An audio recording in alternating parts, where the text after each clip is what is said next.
Assalamualaikum warahmatullahi wabarakatuh. Kita masuk lagi ya ke pertemuan berikutnya, yaitu mengenai dengan pengolahan data waktu ya, pengolahan data waktu. Nah, di sini ada beberapa soal. Kita buat dulu yang ini dulu ya, satu persatu ya. Nah, sini ya, kita buat yang ini dulu, besar aja lah.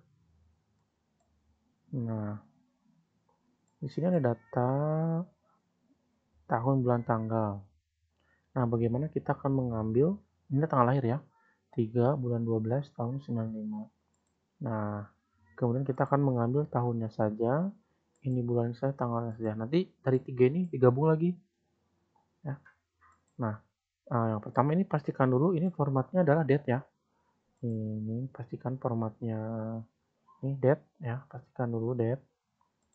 Nah, yang pertama untuk mengambil tahun, itu rumusnya adalah sama dengan year. Nah, ini ya, kurung buka, terus kita cari deh ya, apa yang akan diambil. Nah, ini misalkan ya. Nah, kita ambil ini kan, kurung tutup, enter. Nah, maka dia akan mengambil tahun yaitu tahun 95. Ini kita bisa copy ke bawah ya, seperti biasa. Ke bawah, nah, sesuaikan. Nah, untuk bulan, ini sama ya, sama dengan month. Sama dengan month, ya. Tinggal diklik yang ininya, kurung tutup, enter. Nah, dia ngambil data ini ya, bulan 12. Nah, kalau gimana untuk mengambil tanggal? Ini bisa sama dengan day ya, day ini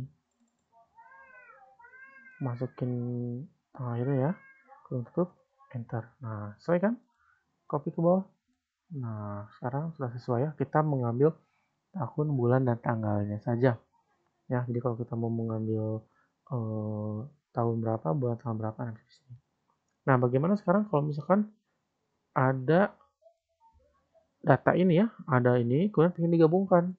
Nah, ini kita bisa menggunakan rumus that. Nah, ini ada ketentuannya ya. Yang pertama tahunnya dulu. Nah, ini tahun ya. Kemudian tinggal ikuti ini titik koma, kemudian bulannya ini kan, titik koma lagi, tanggal, kurung tutup, enter. Nah, dia akan menggabungkan lagi. Oke, mudah kan? Ya. Nah, berikutnya bagaimana kalau mengenai dengan jam ya. Jam ini sama. Ini kalau year, month, day, ini juga jam sama ya. Jam itu sama dengan hour. Ini bahasa Inggris sih sebenarnya. Nih, modelnya sama ya, kurung buka, kemudian nomornya mana yang ini kan, kurung tutup, enter. Nah, kalau ini data yang ini, pastikan dia datanya time. Nih, saya pakai dia time. Kita bisa rubah jadi time. Karena kalau pakai yang lain, misalkan pakai number, nah nanti hasil kesininya bingung ya. Jadi kita pakainya time saja. Nah, ini. Kemudian kita bisa copy ke bawah. Ini kita ambil jam depan ya. Menit berarti minute ya. Ini menit. Klik lagi, kurung tutup, enter. Nah, muncul ya. Detik sama dengan second. Klik lagi, kurung tutup, enter. Nah, ini ya. Ini menit, detiknya 0 ya. Detik ke 0.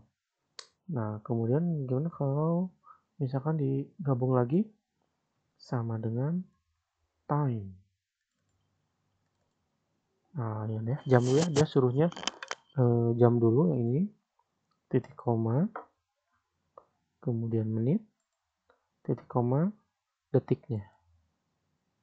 Ada yang titik 2 atau koma ya, sesuaikan dengan komputer kalian. Kurung tutup, enter. Nah, dia akan menggabungkan. Oke, jadi seperti itu ya, nggak terlalu susah kan kalau kayak gini ya. Nah, berikutnya bagaimana kalau misalkan datanya sekarang suka ada kayak gini ya kalau di perusahaan-perusahaan. Misalkan kita menghitung jumlah hari penyewaan, rental mobil atau rental atau penyewaan tempat ataupun sewa barang-barang ya biasanya nih.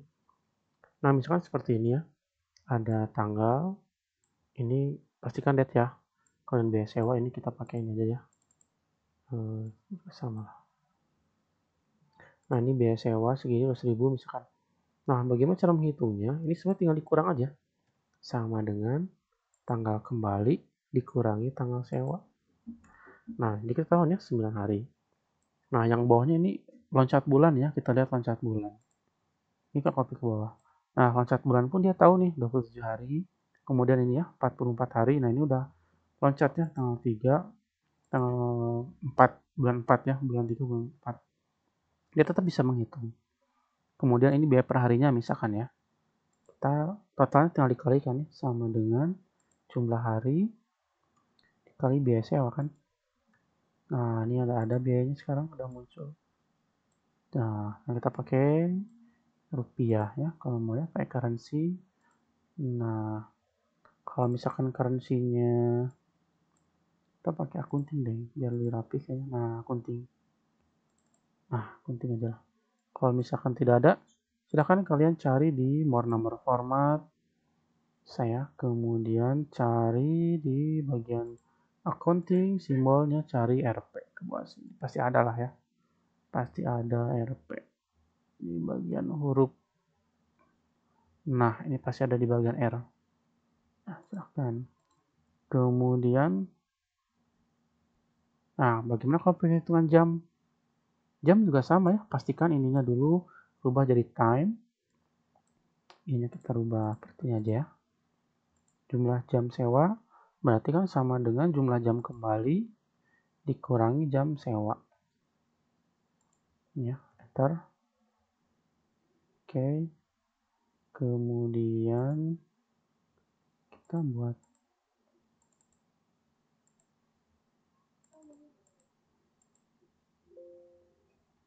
copy ke bawah. Kok 0 ya?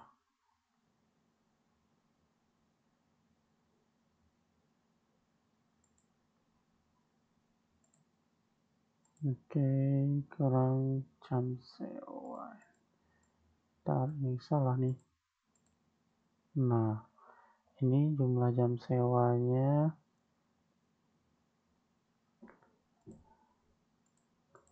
Oke, ini kita rubah. Oh iya, lupa. Nah, ini kayak 24 ya. Lupa, 24 jam ya. Kita pakai ini. Jadi rumusnya, nah ini ya. Ini bisa pakai kurung aja dulu ya. Kurung dikali 24 jam. Nah, muncul 1 jam sekarang. Nah, jadi rumusnya ini ya. Jam kembali dikurangi jam sewa dikali 24 karena kan dalam jam. Nah, 24. Ini tinggal dikali aja sama dengan dikali biaya sewa. Nah, muncul angkanya jadi cuma 2000 dan seterusnya. Ini pakai rupiah ya, bisa accounting. Kalau tidak ada, silahkan kalian cari di menu number ini ya, custom. Kemudian kalau menit bagaimana nih kalau sewanya per menit? Oke, ini sama ya. Sama dengan kurung buka ya, jam kembali dikurangi jam sewa.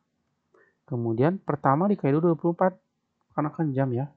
Dikali 24, setelah itu dikali lagi. Kali 60.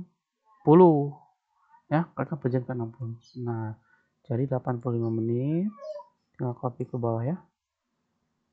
Kemudian ini tinggal dikalikan ya. Sama dengan jumlah sewa dikali biaya sewa. Nah, ini hasilnya udah muncul. Ini bisa kita pakai akunting lagi. Oke, itu aja ya. Teman kali ini semoga kalian paham ya. Kalau belum paham boleh diputar-putar videonya. Sekian, assalamualaikum warahmatullahi wabarakatuh.